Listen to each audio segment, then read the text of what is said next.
Ellen Pompeo once said, women are often placed in two categories, the villain or the victim. Hey, beautiful souls. In this video, I am going to talk about why I would rather be the villain than be the victim. Because society doesn't like it when you choose to be the villain. Society is often like, don't be the villain. People are going to hate you. Don't you want to be liked? Don't you want to be understood? Well, here's the thing. No. I don't want to be understood by everyone. No. I don't want to be liked by everyone. Because I cannot please everyone. Because being liked is not as same as being respected. And I would rather be the villain than be the victim. Because when you're the victim, that means she's often the one who doesn't have the guts to be the villain. She wants to be liked by everyone. She wants to be accepted. So she plays it safe. She starts people pleasing. She doesn't like taking any risks. But the villain, she owns her story. She's misunderstood, yes. But she's also unshakable. She doesn't think that, oh, am I going to be liked by everyone when she walks into a room? No. When she walks into a room, she thinks to herself, I like me. And that's enough. Because that's real confidence. Because when you no longer tie your self-worth to others' opinion, you become unstoppable. You stop auditioning for approval.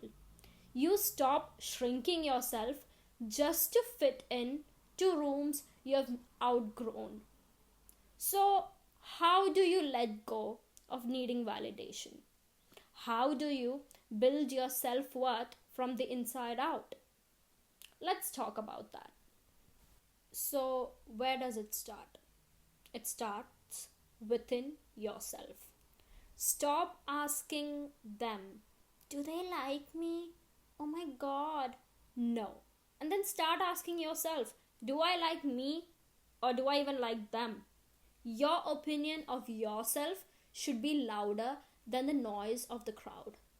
Because it's not about arrogance. It's about basic self-respect. And then secondly, it's kind of part of the deal when you decide to show up unapologetically. Some people will misread your boundaries as an attitude. Well, let them.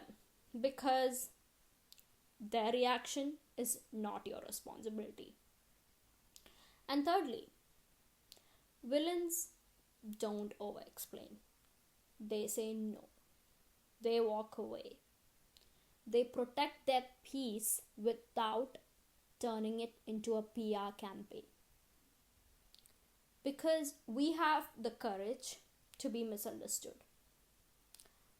It's a bit hard, but sometimes choosing yourself will look like betrayal to others. So let them misunderstand you. Because your growth does not require a following. You do not need a group of people to make you feel like, oh my god, I am right. You don't need that. And lastly, every day when you look in the mirror, ask yourself, what do I think of this person? Do I honor myself?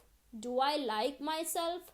Because if you see power, value, and worth in your reflection, then no one can take that away, honey.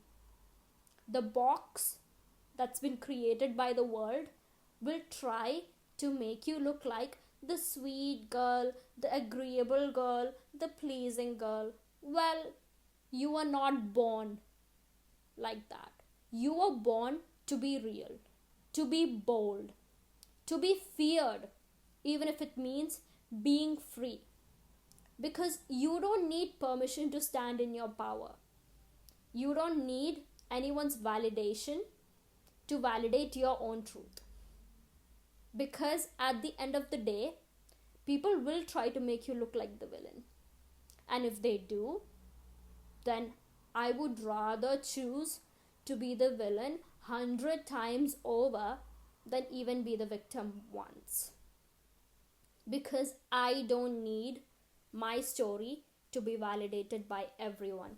I don't want anyone to know my side of the story to gain their sympathy or gain their people pleasing.